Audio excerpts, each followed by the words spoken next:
Many times also to the woman behind my smile. Wow. The woman behind my smile. That woman that melted my heart. That gave me every reason to be flowing in what I know in doing now. A man can only have a wife. Oh yes, a man can only have a wife. Because that's what you describe your woman to be. You call your woman your wife. But there is more to life to just you referring to your woman as just a wife. But a woman behind your smile, even when you are sick and you keep smiling. I've gone through many things in life. I've gone to a point people wrote me off. Some never expected me to come back alive. They mock me, they laugh at me. In one of my music, I say, bet, Ọlọ́run bá gbé mi ró ṣinṣinṣinṣin. Àwọn kan ti sọ pé kò lè kọrin mọ́. Àìmọ̀ wípé Ọlọ́run ọba iṣẹ́ orin èrè ló fi ṣe fẹ́ mi. I wanted to thank you immensely. That woman behind my smile that gave me every reason to be laughing. Momentarily, you gave me joy. And I come to rediscover myself. That even though my mother, she is over 100, and I keep looking ahead that I have a longer year to spend. Because some 11, 12 years ago when I was written off, God says to me, go back to life. Even very recently, I never stay wanting. I stand on that honor. I stand on that love you shared with me. And I had this to say. Together, me and you shall make this journey an everlasting one. Thank you so much for putting a smile in my face. I appreciate you so very much. I love you.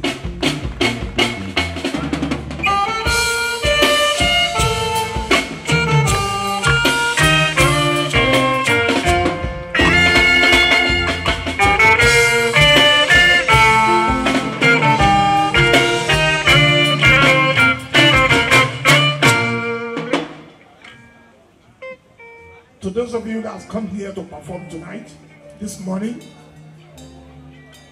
Seraphu, Larry Atorishe, Nice, Adegu, they're fantastic musicians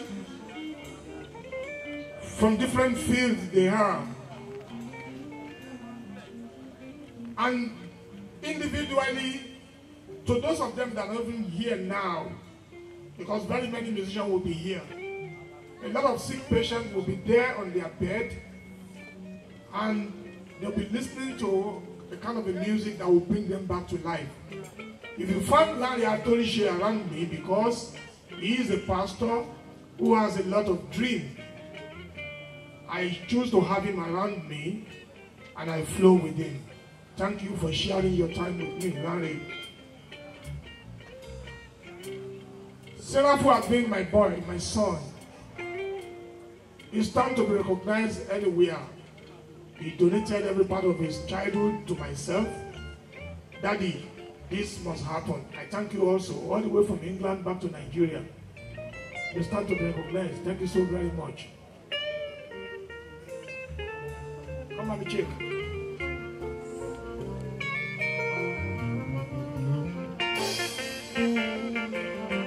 And DJ Kulet,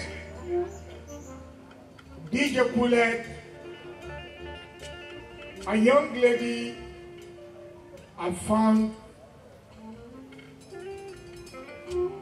that so much has dexterity as part of our trade. as a DJ. My prayer for you, you shall continue to rise, shall continue to rise, and shall continue to rise. You continue to be a shining example to a whole lot of young people, female for that matter. A lot of young entertainers that they've passed through this world, they've done wonderfully well. And DJ Bullet is what we have now. And we shall export you to all parts of the world by God's grace. Thanks for sharing in this dream also. DJ Bullet, I thank you.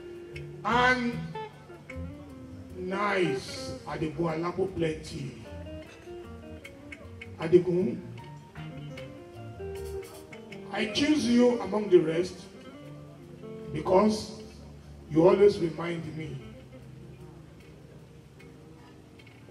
of my younger days when I was learning from my boss, my late boss, Alhaji Sikiru Ayinde Barrister, who has molded me and done to me, even though it's my fate, is what I come to this world with.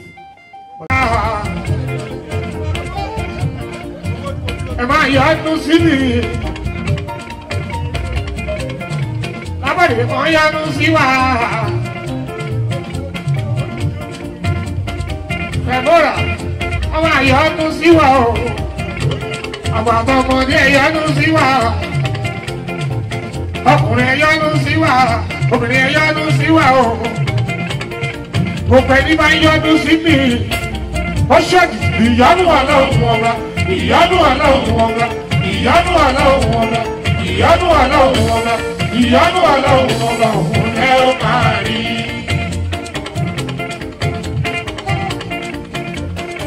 Rò dáadáa kó o tó bínú sí mi. Torí Sọ́ní ni mí, àìbínú Sọ́ní. Rò dáadáa, Sọ́ní ò lórí ẹrù. Abínú ẹni ló rẹrù Sọ́ní. Rò dáadáa kó tó lòdì sí mi. Ẹni bá bínú sí mi o, ó ṣọ́jú. Ìbínú Ọlọ́run ọba, ìbínú Ọlọ́run ọba, ìbínú Ọlọ́run ọba, ìbínú Ọlọ́run ọba, ìbínú Ọlọ́run ọba, ìbínú Ọlọ́run ọba, ìbínú Ọlọ́run ọba, ìbínú Ọlọ́run ọba, ìbínú Ọlọ́run ọba, ìbínú Ọlọ́run ọba, òun náà máa rí. Àdúgbò oríta àlẹ́ oníyàn mi.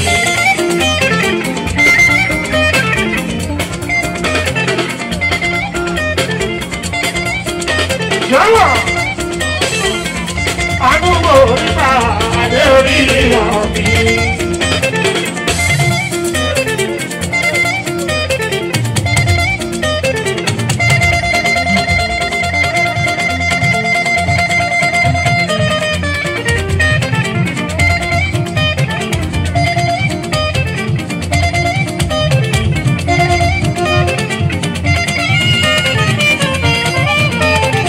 Tẹ̀mí táyé orí mi, àlẹ́ orí ìran mi.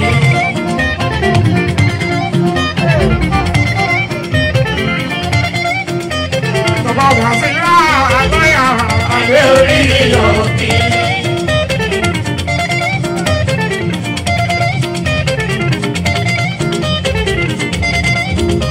Bàbá bá mi lọ́lá, àlọ́yà, àlẹ́ orí ìran mi.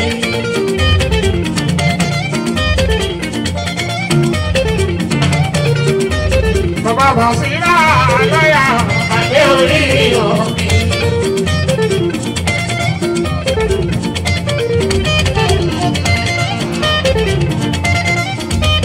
Bàbá sí àlọ́yà, àlẹ́ orí ìran mi.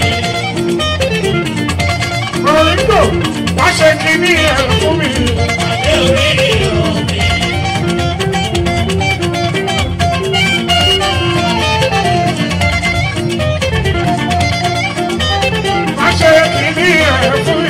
Bàbá olóore ló kọ́.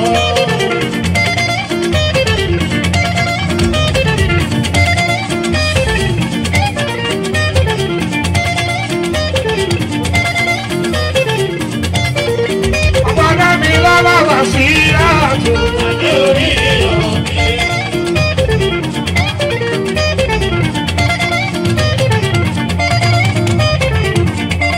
Ìdúró wá ṣe kí ní ẹ̀rọ fún mi.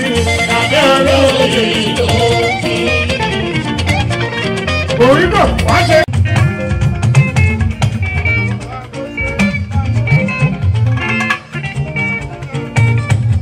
Ìbẹ̀rẹ̀ ẹni máa ta láì àbọ̀lá ṣàyè.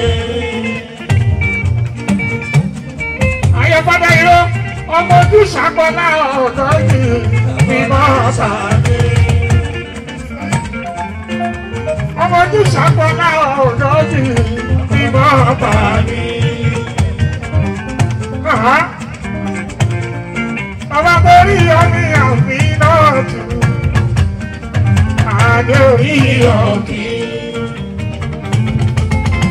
Bàbá Tolú lọ pẹ́ àmì náà jù. Adé orí ọ̀kì. Ayé bàbá Tolú lọ pẹ́ àmì náà jù. Adé orí ọ̀kì. Ayé àdúrà yìí. Orí ọmọ àmì náà jù. Adé orí ọ̀kì.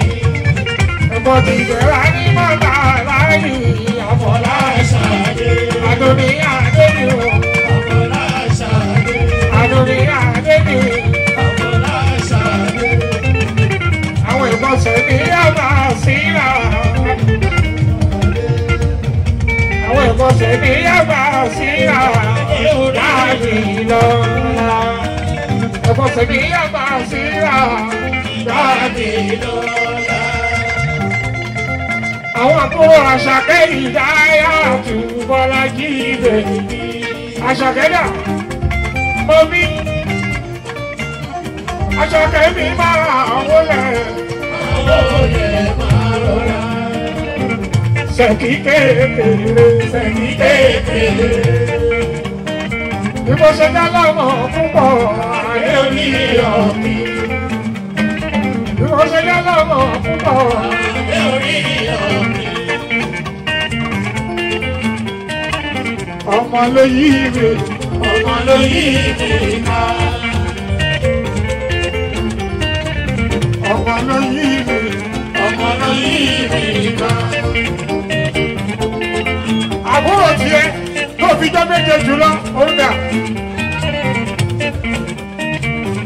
Ọmọ ló yí mi, ọmọ ló yí mi ká. Olówó dà, olówó dà. Kò jẹ́wọ́ orúkọ ẹ̀, olówó dà, olówó ní Súlè, Súlè máa ń lò.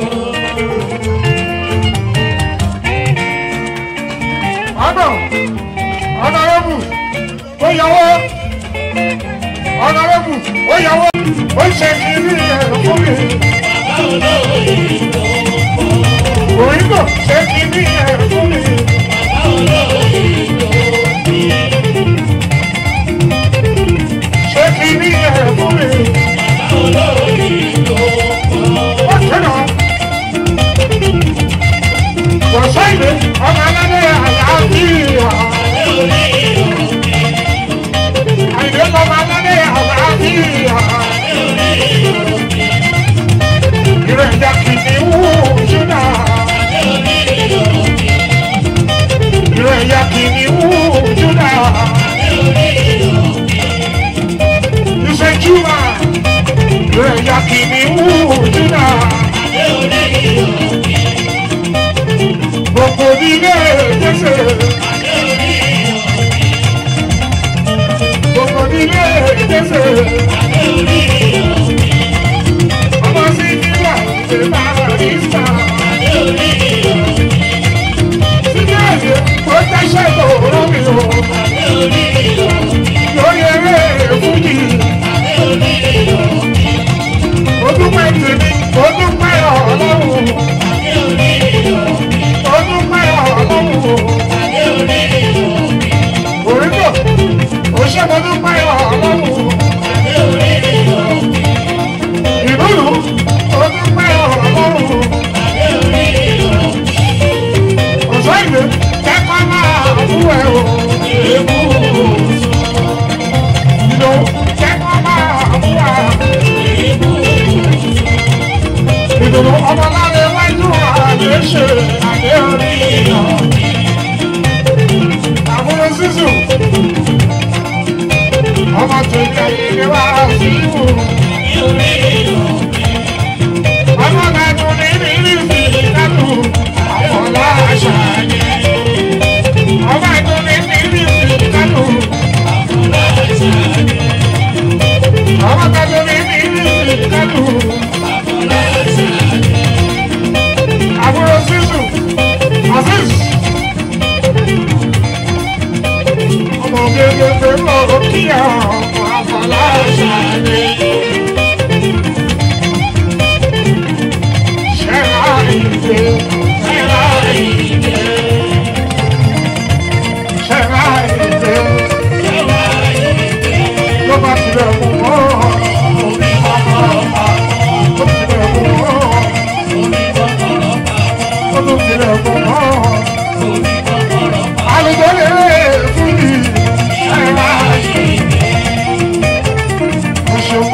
Grandchild, you want ọmọ ni wọ́n kò tí kàn ẹ́ ọmọ ni wọ́n ẹ má gbàgbé ọmọ mi